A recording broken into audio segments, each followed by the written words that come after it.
Her voice sliced through the hum of clinking glasses and soft murmurs.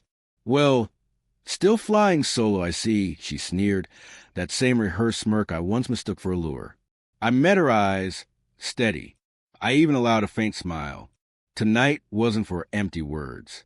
For years back, she walked out on me for a man whose wallet was thicker and whose yacht was bigger. Carter Vale, a billionaire tech tycoon, the sort who didn't shake hands. He bought them. I watched her latch onto his world like a moth drawn to a mansion chandelier. We had built a life, a fragile house of dreams propped up by debt. But when my business started sinking, she bailed before I went under. I still remember that night. The message glowed on her phone screen. "He'll never be you, but I'm done being broke." A text her friend. I read it at 3:17 a.m., alone in our bed. I never confronted her. I kissed her forehead the next morning, packed her suitcases, and smiled as she walked out the door. She thought I'd shattered, but I hadn't. I'd awakened. This plan? It didn't come overnight. Revenge isn't a cold dish.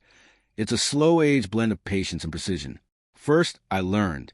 I dug into Carter Vale's empire, his assets, his partners, his rivals. I devoured knowledge on corporate loopholes, shadow acquisitions, and silent investments.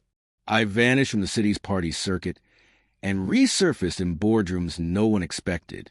I created 3 shell companies, launched 2 silent investment firms, and crafted a buyout offer buried beneath 6 layers of secrecy. Carter took the bait.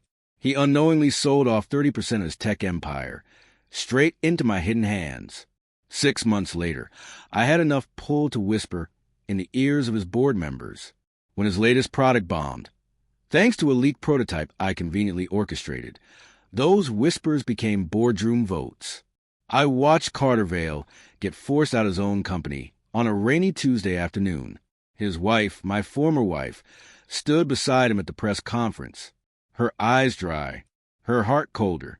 She thought that was rock bottom. She was wrong, because now we're here, at this glittering gala, a parade of fake smiles and whispered scandals. She spotted me standing alone at the marble bar. She couldn't resist twisting the knife. Still alone, I see. I smiled, and that's when she arrived. Elena. She moved like a whispered secret, poised, precise, and quietly devastating. A Harvard-trained corporate lawyer, and Carter Vale's former chief legal officer, the woman who helped me tear Carter's empire down. From the inside, Elena slipped her arm through mine. Our eyes met, sharing the silent language we perfected. My ex's face went pale. I could almost hear the gears turning in her mind, the mystery investor backing my rise. Elena, the legal mastermind behind Carter's boardroom exit. Elena, the silent partner in every move that gutted their fortune. Elena, and now, Mrs. Pierce.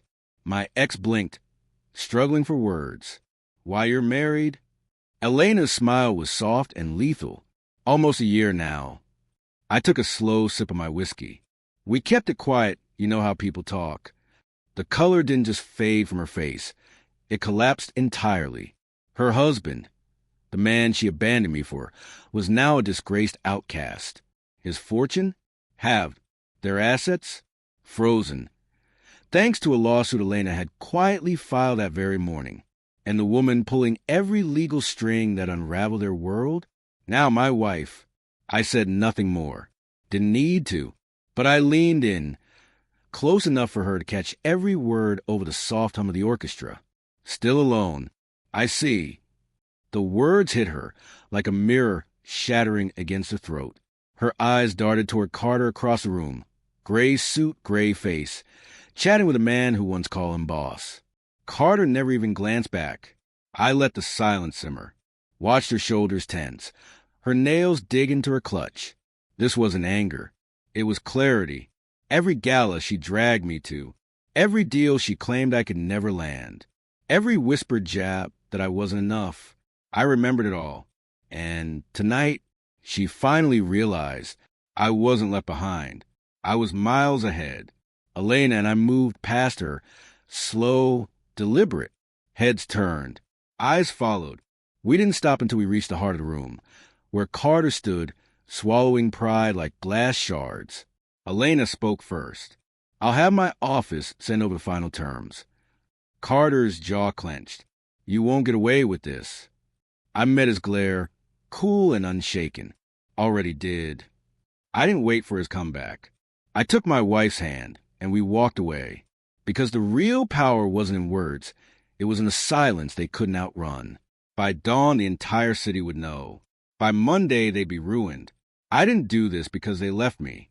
I did it because they believed I'd stay broken. I never hated her for walking out. I hated that she thought I wouldn't rise. Now, she watches me walk away, with everything she once threw aside. And tonight, I'll sleep like a man who finally turned every scar into a smile